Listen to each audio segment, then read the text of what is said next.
છે રાસાયણિક પ્રક્રિયા અને સમીકરણો। તો આજે જોઈશું આપણે રાસાયણિક સમીકરણો, સંતુલિત સમીકરણ કોને કહેવાશે અને અસંતુલિત સમીકરણ કોને કહેવાશે, અને અસંતુલિત સમીકરણને સંતુલિત કઈ રીતે કરવું એ જોઈશું આપણે। ને એના પછીનો ટોપિક જોઈશું રાસાયણિક પ્રક્રિયાઓ। રાસાયણિક પ્રક્રિયાઓ કેટલા પ્રકારની છે અને કયા કયા પ્રકારની છે એના વિશે ભણીશું। તો ચાલુ કરીએ આપણે પહેલા રાસાયણિક સમીકરણ।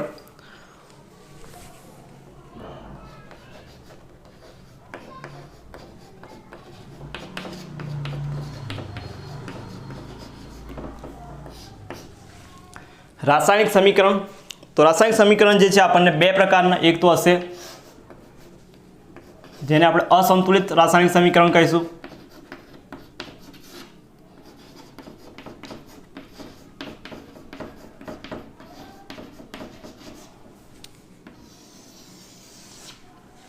असंतुलित रासायनिक समीकरण એટલે કે એવું રાસાયણિક સમીકરણ, असंतुलित रासायनिक समीकरणનો मतलब થશે કે પ્રક્રિયક અને નિપજ, પ્રક્રિયક અને નિપજમાં રહેલા તત્વ કે પરમાણુની સંખ્યા કેવી હશે? અસમાન હશે। એટલે લખાશે કે જે સમીકરણમાં પ્રક્રિયક અને નિપજ, પ્રક્રિયક અને નિપજમાં રહેલા તત્વો અથવા તો પરમાણુની સંખ્યા અસમાન હશે। એટલે કે જે સમીકરણમાં પ્રક્રિયક અને નિપજ બંને બાજુ તત્વોના પરમાણુની સંખ્યા કેવી હશે? અસમાન હશે, તેને અસંતુલિત સમીકરણ કહેવાશે। ઉદાહરણ આપણે લખીએ। ઉદાહરણ સપોઝ મેગ્નેશિયમની પ્રક્રિયા ઓક્સિજન જોડે થઈ અને આપણે નિપજ મળતી હતી મેગ્નેશિયમ ઓક્સાઇડ। તો આ પ્રક્રિયામાં જોઈ શકાય છે મેગ્નેશિયમ પ્રક્રિયકમાં એક છે, નિપજમાં એક છે, એટલે મેગ્નેશિયમ બંને બાજુ સમાન છે। પણ ઓક્સિજન પ્રક્રિયકમાં બે છે જ્યારે નિપજમાં એક જ છે। ઓક્સિજન પ્રક્રિયકમાં બે છે જ્યારે નિપજમાં એક જ છે। તો આ સમીકરણ કહેવાશે અસંતુલિત સમીકરણ। એટલે કે આવા જે સમીકરણ છે એટલે કે પ્રક્રિયક અને નિપજ બંનેમાં તત્વો અથવા પરમાણુની સંખ્યા અસમાન હોય તેને અસંતુલિત સમીકરણ કહેવાશે। બીજું છે સંતુલિત સમીકરણ।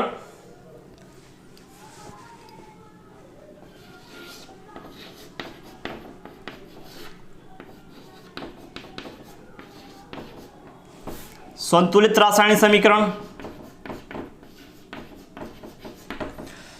तो संतुलित रासायनिक समीकरण એટલે કે જે સમીકરણમાં પ્રક્રિયક અને નિપજમાં રહેલા તત્વો અથવા પરમાણુની સંખ્યા સમાન હશે તો આવા સમીકરણને સંતુલિત સમીકરણ તરીકે ઓળખીશું આપણે। તો વ્યાખ્યા લખીએ કે જે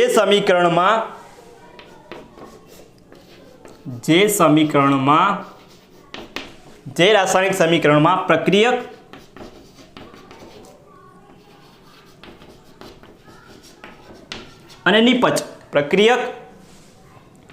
અને નિપજમાં રહેલા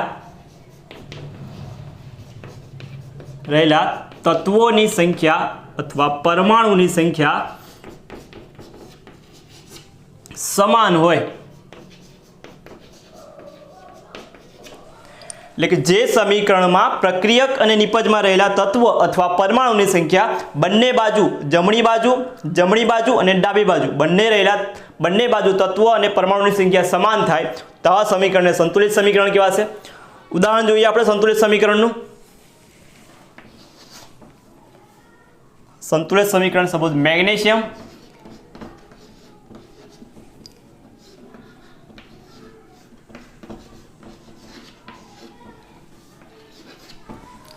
તો જોઈએ બે મેગ્નેશિયમ ઓક્સિજન O2 બે ઓક્સિજન। તો આવું જે સમીકરણ છે એ આવા સમીકરણને સંતુલિત સમીકરણ કહેવાશે। સંતુલિત સમીકરણ એટલે શું? તો પ્રક્રિયક અને નિપજ બંનેમાં રહેલા તત્વો અથવા પરમાણુની સંખ્યા સમાન થવી જોઈએ તેને સંતુલિત સમીકરણ કહેવાશે। તો સંતુલિત સમીકરણ અને અસંતુલિત સમીકરણ। એના પછી જોઈએ આ સમીકરણને સંતુલિત કેમ કરવું જોઈએ।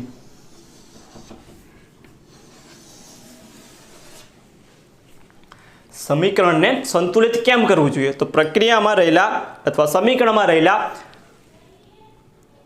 પ્રક્રિયક અને નિપજ તત્વો અને પરમાણુની સંખ્યા સમાન થાય તો સંતુલિત કહેવાશે. હવે સંતુલિત કેમ કરવું જોઈએ? તો સંતુલિત એને એટલા માટે કરવું જોઈએ કે દ્રવ્ય સંચયનો નિયમ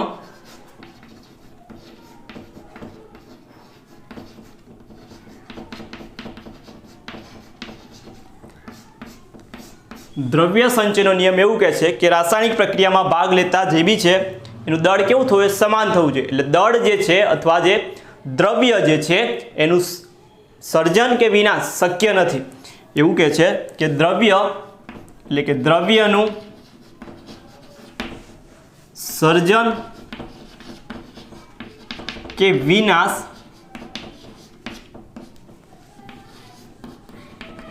શક્ય નથી. દ્રવ્યનું સર્જન કે વિનાશ શક્ય નથી એનો મતલબ કે પ્રક્રિયામાં ભાગ લેતા તત્વ કે પરમાણુનું દળ બંને બાજુ સમાન થવું જોઈએ. માટે આપણે રાસાયણિક પ્રક્રિયાને શું કરવી જોઈએ? સંતુલિત કરવી જોઈએ. રાસાયણિક પ્રક્રિયાને કેમ સમીકરણને સંતુલિત કેમ કરવું જોઈએ? કે પ્રક્રિયક અને નિપજમાં રહેલા તત્વોનું દળ કેવું થવું જોઈએ? સમાન થવું જોઈએ. એટલા માટે આપણે સંતુલિત કરવી જોઈએ. એટલા માટે કે પ્રક્રિયકોનું દળ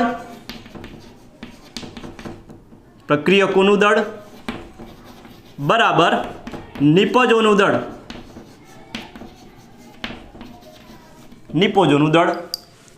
એટલે કે દ્રવ્યનું સર્જન કે વિનાશ શક્ય નથી એનો મતલબ પ્રક્રિયકનું દળ બરાબર નિપજોનું દળ સમાન થવું જોઈએ. માટે આપણે પ્રક્રિયાને એટલે લખાશે માટે રાસાયણિક સમીકરણને સંતુલિત કરવું જોઈએ.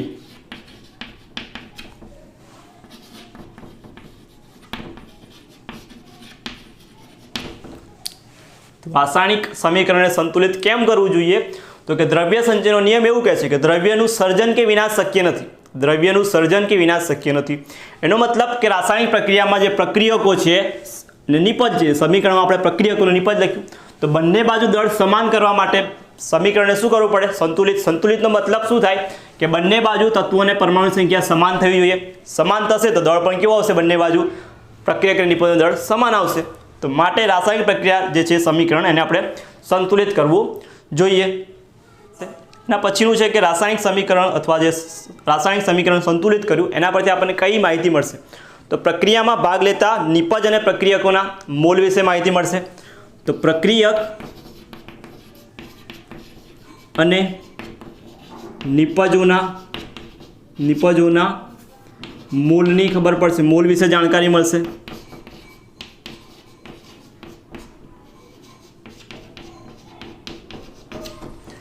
પ્રક્રિયક અને નિપજોના મોલની જાણકારી મળશે આપણને. પછી એની ભૌતિક સ્થિતિ પ્રક્રિયક અને નિપજોની ભૌતિક સ્થિતિ વિશે જાણી શકાશે. એટલે કઈ અવસ્થામાં એ પ્રક્રિયા કરે છે? ઘન અવસ્થા છે, પ્રવાહી અવસ્થા છે? તો કે ભૌતિક સ્થિતિ વિશે આપણને જાણકારી મળશે. તો સંતુલિત સમીકરણ પરથી આપણને એના મોલ વિશેની જાણકારી મળશે, એના દળ વિશેની જાણકારી મળશે, એના ભૌતિક સ્થિતિ વિશેની જાણકારી મળશે. તો આ રાસાયણિક પ્રક્રિયા જે સમીકરણ સંતુલિત કરશું તેમાંથી આપણને આટલી માહિતી જાણવા મળશે. રાસાયણિક સમીકરણ છે અને સંતુલિત કરવા માટે શું કરવું જોઈએ? સંતુલિત કરવા માટે પહેલા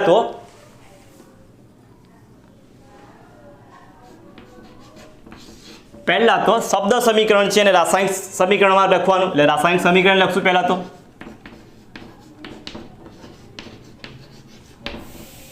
પહેલો પોઈન્ટ રાસાયણિક સમીકરણ એટલે શબ્દ સમીકરણ છે. સપોઝ અહીં લખ્યું છે મેગ્નેશિયમ વત્તા ઓક્સિજન વત્તા માંથી મળે છે મેગ્નેશિયમ ઓક્સાઇડ. તો આવા સમીકરણને આપણે આ રીતે લખશું. એટલે પહેલું છે રાસાયણિક પ્રક્રિયા રાસાયણિક સમીકરણમાં લખવું. બીજો પોઈન્ટ જે સમીકરણ જે છે એ સમીકરણમાં રહેલા એટલે કે રાસાયણિક સમીકરણમાં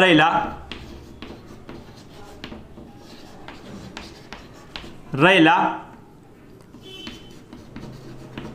તત્વો અથવા તો રાસાયણિક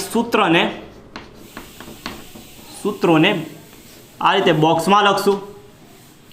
સૂત્રોને બોક્સમાં લખશું. સપોઝ આપણી જે પ્રક્રિયા છે કાર્બન પ્લસ ઓક્સિજન CO2 તો આ રીતે એને બોક્સમાં લખશું.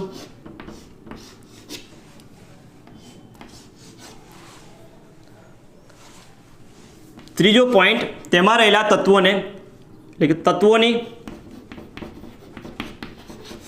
ગણતરી કરશું. પ્રક્રિયક અને નિપજમાં રહેલા પ્રક્રિયક અને નિપજમાં રહેલા તત્વોની ગણતરી કરશું. તત્વોની ગણતરી કર્યા પછી એને સંતુલિત કરશું.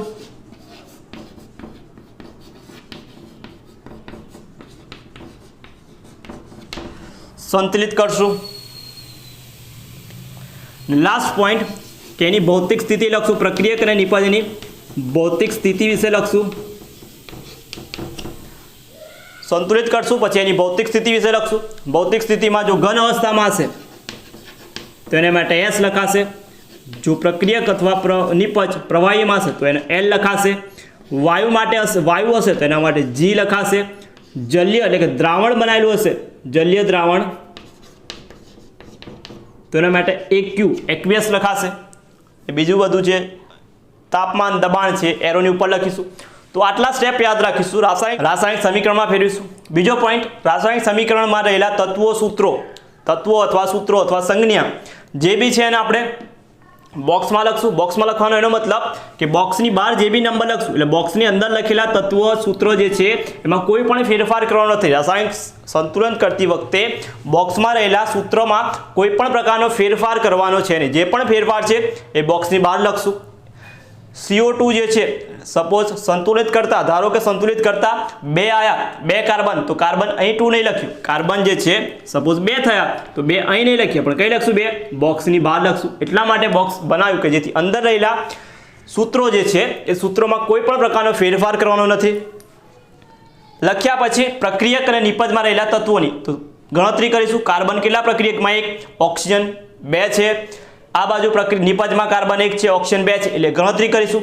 ગણતરી કર્યા પછી બંને બાજુ ચેક કરીશું કઈ બાજુ ઓછા છે કઈ બાજુ વધારે છે એટલે સંતુલિત કરીશું. બંને બાજુ સરખા, પ્રક્રિયક અને નિપજમાં બંને બાજુ તત્વોની સંખ્યા સરખી કરીશું.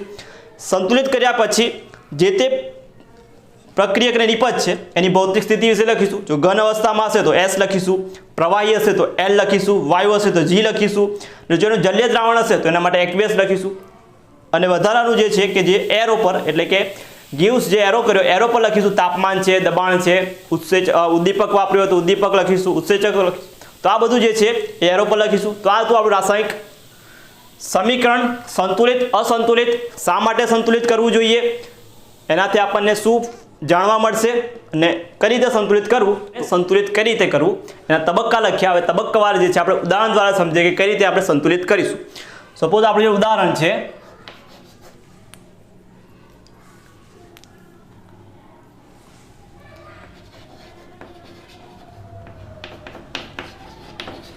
હાઇડ્રોજન વત્તા નાઇટ્રોજન પ્રક્રિયા કરી એમોનિયા બને છે.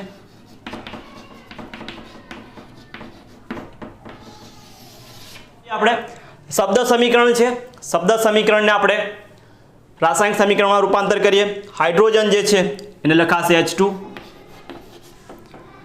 હાઇડ્રોજન વાયુ સ્વરૂપે હોય એના માટે લખાશે હાઇડ્રોજનનું સૂત્ર થાય H2. નાઇટ્રોજન તો વાયુ સ્વરૂપે હશે લખાશે N2.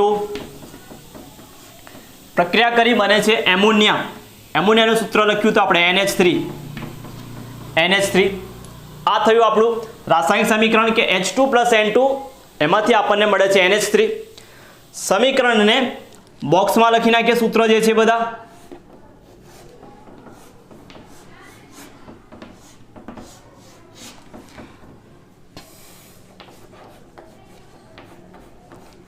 તત્વની ગણતરી કરી નાખીએ કે કેટલા તત્વો પ્રક્રિયકમાં છે, કેટલા નિપજમાં છે. તો એરોની ડાબી બાજુ આ થાય ડાબી બાજુ અને એરોની આ બાજુ છે એને જમણી બાજુ કહેવાશે. એટલે ડાબી બાજુ જે છે એ પ્રક્રિયક હોય અને જમણી બાજુ જે છે એ નિપજ હશે. જમણી બાજુ જે છે એ નિપજ હશે અને એરોની ડાબી બાજુ છે એ પ્રક્રિયક હશે. તો લખીએ તત્વો પ્રક્રિયકમાં અને નિપજમાં. તત્વોની ગણતરી કરવાની છે. પ્રક્રિયકમાં કેટલા છે, નિપજમાં કેટલા છે.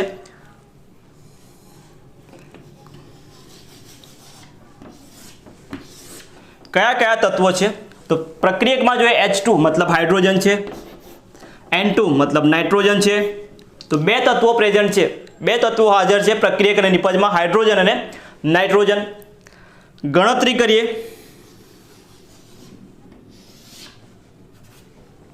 તો પ્રક્રિયકમાં H2 હાઇડ્રોજન જે છે H2 એટલે કે 2 છે. નાઇટ્રોજન N2 2 છે નાઇટ્રોજન પણ. નિપજમાં જોઈએ હવે હાઇડ્રોજન NH3 3 છે મતલબ 3 હાઇડ્રોજન છે. N તો કે એક જ છે. બેલેન્સ કરવાનું, સંતુલિત કરવાનું છે. તો સૌથી ઈઝી જે છે એ આ જે છે, પહેલાં તો સૌથી ઈઝી એટલે સહેલું જે છે એ જોઈશું આપણે. તો 2 અને 3 છે, આ બાજુ 2 અને 1 છે. તો આપણે જે છે બે બાજુ સરખા કરવાના છે. પ્રક્રિયક અને નિપજ બંને બાજુ સરખા થવા જોઈએ. સરખું કરવું છે, આ બાજુ સરખું કરવું હોય તો 3 વડે ગુણીશું, 3 દુ 6, 2 વડે 3 દુ 6, એટલે બંને બાજુ ગુણાકાર કરવો પડશે. અને 3 થી અને 2 થી. એના કરતાં સહેલું આ છે, એના કરતાં સહેલું છે. કેમ કે આ બાજુ 2 છે, આ બાજુ 1 છે. આ બાજુ પ્રક્રિયકમાં 2 છે, નિપજમાં 1 છે. બંને બાજુ સરખું કરવું છે તો મારે ખાલી આ બાજુ જ ગુણાકાર કરવો પડશે. 1 ને હું ગુણાકાર કરી નાખું, 1 નો ગુણાકાર 2 જોડે કરું તો મને 2 મળી જાય. 1 ગુણ્યા 2 2 મળી જાય. તો 2 જે ગુણ્યા મેં બોક્સમાં લખ્યા, એટલે આ બોક્સમાં લખેલો નંબર મારે નિપજમાં કોની આગળ લખવો પડશે? નાઇટ્રોજનની આગળ. મેં આ 2 જે ગુણાકાર કર્યા એ સંખ્યા અને આ સંખ્યા જે છે નિપજમાં કોની આગળ? તો કે નાઇટ્રોજનની આગળ. નાઇટ્રોજન ક્યાં પ્રેઝન્ટ છે, હાજર છે? NH3 માં. તો NH3 ની આગળ લખીશ 2 2. આ લખ્યા પછી ચેન્જ શું થયું છે? આ 2 લખ્યા પછી આ બોક્સની અંદર રહેલા તત્વોમાં શું ફેરફાર થયો છે એ ફેરફાર જોવાનો. ફેરફાર જોઈએ આપણે તો 2 છે, અંદર રહેલો બોક્સમાં નાઇટ્રોજન કશું નહીં, મતલબ 1 ગણાશે. 1 ગુણ્યા 2 એટલે 2 નાઇટ્રોજન થઈ ગયા. હાઇડ્રોજન તો કે 3 છે અને બોક્સની બહાર 2 છે, 3 ગુણ્યા 2 કરીશું, 3 દુ 6 થાય. 3 ગુણ્યા 2 એટલે 3 દુ 6. હાઇડ્રોજન જે છે એ બદલાઈ ગયા. કેટલા? 3 હતા, 3 જ હતા, એની જગ્યા પર કેન્સલ કરી, હવે કેટલા થઈ ગયા? 6. ચેન્જ થયું એ લખવાનું છે, જે બદલાવ થયો એ બદલાવ લખવાનો છે. તો કે હાઇડ્રોજન જે છે 3 દુ 2 લખવાથી હાઇડ્રોજનની સંખ્યા 3 હતી, એની જગ્યા પર 3 દુ 6 થઈ ગઈ. તો 6 હાઇડ્રોજન નિપજમાં. હવે જોઈએ નાઇટ્રોજન તો બંને બાજુ 2 2 બેલેન્સ થઈ ગયા, સંતુલિત થઈ ગયા. હાઇડ્રોજન 6 છે, આ બાજુ 2 છે. તો 2 ને કેટલા વડે ગુણું તો 6 આવે? તો 2 ને 3 વડે ગુણી શકાય, જેથી જવાબ 6 મળશે. બંને બાજુ 6 થઈ જશે હાઇડ્રોજન. 3 જે છે પ્રક્રિયકમાં હાઇડ્રોજનની આગળ લખવાનું છે. આ 3 જે ગુણ્યા મેં એ પ્રક્રિયકની આગળ, પ્રક્રિયક જે છે એ હાઇડ્રોજનની આગળમાં લખવાનું. હાઇડ્રોજન છે H2 ના ફોર્મમાં, H2 તરીકે હાજર છે. તો H2 ની આગળ લખાશે 3. તો 3 દુ 6. તો ચેક કરી લઈએ. હાઇડ્રોજન પ્રક્રિયકમાં 6, નિપજમાં 6. પ્રક્રિયકમાં નાઇટ્રોજન 2, નિપજમાં 2. થઈ ગયું પ્રક્રિયક સમીકરણ સંતુલિત. તો જવાબ જે છે આપણો કે 3H2 પ્લસ N2, જેમાંથી મળે છે આપણને 2NH3. તો આ છે આપણા રાસાયણિક સમીકરણને સંતુલિત કરવા માટેની રીત. 3H2 plus N2 gives 2NH3. તો આ સમીકરણ સંતુલિત થયું. બીજું ઉદાહરણ જોઈએ આપણે.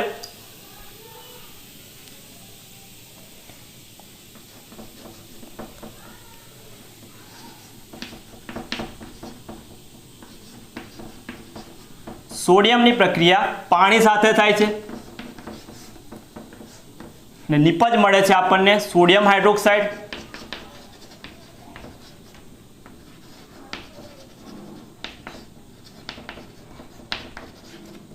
અને હાઇડ્રોજન ગેસ એટલે કે હાઇડ્રોજન વાયુ.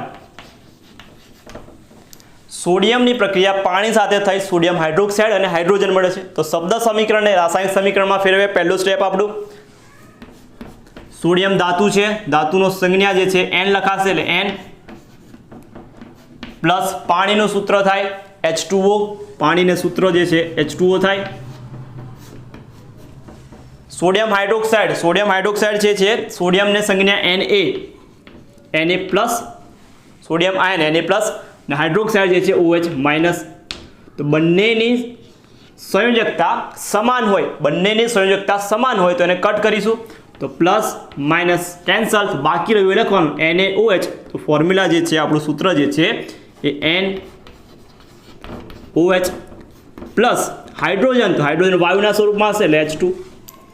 તો સમીકરણ કંઈક આવું છે આપણું કે Na વત્તા H2 Na વત્તા H2O gives NaOH વત્તા H2.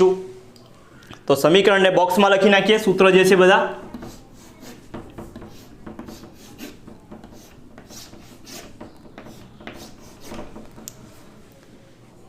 પછીનું સ્ટેપ તત્વની ગણતરી કરવાની. તો તત્વની ગણતરી કરીએ. તત્વ, પ્રક્રિયક અને નિપજ. તત્વ, પ્રક્રિયક અને નિપજ. તત્વ, પ્રક્રિયક અને નિપજમાં પ્રક્રિયકની ડાબી બાજુ એરોની ડાબી બાજુ પ્રક્રિયક, જમણી બાજુ નિપજ. તત્વ ગણી નાખીએ. સોડિયમ છે પહેલું તો લખાશે Na છે. H2O તો હાઇડ્રોજન એક, તો H2O મતલબ હાઇડ્રોજન હશે, O ઓક્સિજન હશે. તો NH અને O, NH અને O ત્રણ તત્વો છે પ્રક્રિયક અને નિપજમાં. ગણતરી કરીએ. પ્રક્રિયકમાં Na એક છે, હાઇડ્રોજન H2 એટલે 2 છે, ઓક્સિજન એક છે, ઓક્સિજન એક છે પ્રક્રિયકમાં. પ્રક્રિયકમાં તત્વો Na1, હાઇડ્રોજન 2, ઓક્સિજન 1. નિપજમાં ચેક કરીએ. સોડિયમ 1 છે, ઓક્સિજન 1 છે, પણ હાઇડ્રોજન NaOH-માં 1 અને H2-માં 2. તો 2 અલગ અલગમાં પ્રેઝન્ટ છે. એક NaOH-માં હાજર છે અને એક H2-માં હાજર છે. 3 છે. તો આપણે એને યાદ રાખીશું. જ્યારે આવું બેમાં અલગ અલગ પ્રેઝન્ટ હોય, હાજર હોય, તો એને બેવને અલગ અલગ લખીશું. એટલે કે NaOH વાળો 1 હાઇડ્રોજન વત્તા H2 વાળો 1 હાઇડ્રોજન બરાબર ટોટલ હાઇડ્રોજન આપણે 3 છે. નિપજમાં હાઇડ્રોજન 3 છે બરાબર. 1 હાઇડ્રોજન છે NaOH વાળો ને 2 હાઇડ્રોજન છે H2 વાળા, એટલે ટોટલ હાઇડ્રોજન છે આપણી જોડે 3. સંતુલિત કરવાનું છે. તો 1 Na સંતુલિત બંને બાજુ 1 હાઇડ્રોજન જે છે 2 અને 3 છે, ઓક્સિજન અને 1 અને 1 છે. સંતુલિત ખાલી આપણે હાઇડ્રોજન કરવાના છે, બાકી બંને બેલેન્સ છે, સંતુલિત છે. તો હાઇડ્રોજનને બેલેન્સ કરીશું આપણે. તો એવો કોઈક નંબર કરીએ આપણે કે જેથી આન્સર આપણો બંને બાજુ સરખું થાય. જ્યારે આવું હોય ત્યારે જોઈએ આપણે કે 2 છે અને 1 છે. તો હવે 1ને હું 2 વડે ગુણી નાખું. 1ને 2 વડે ગુણી નાખો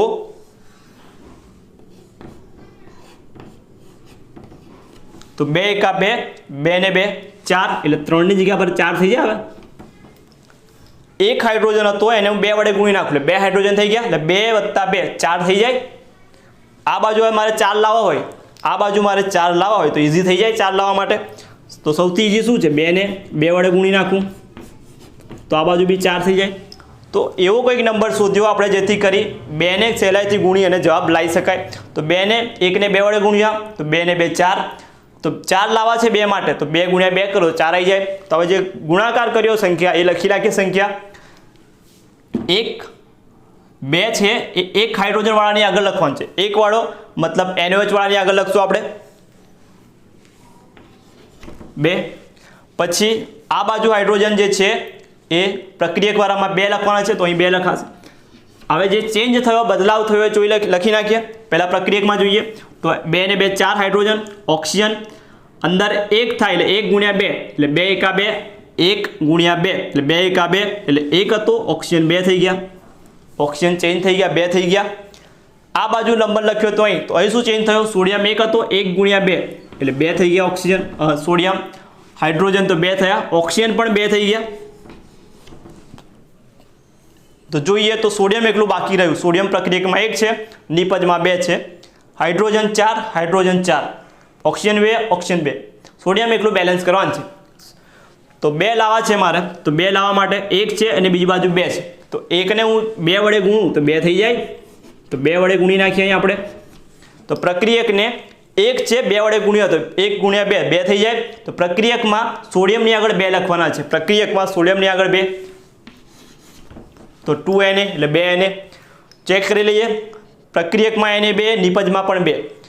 હાઇડ્રોજન પ્રક્રિયકમાં 4, નિપજમાં 4, ઓક્સિજન 2, નિપજમાં પણ 2. તો સંતુલિત થઈ ગયું સમીકરણ.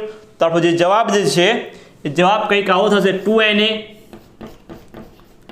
પ્લસ 2 H2O, જેમાંથી નિપજ મળે છે આપણને 2 NaOH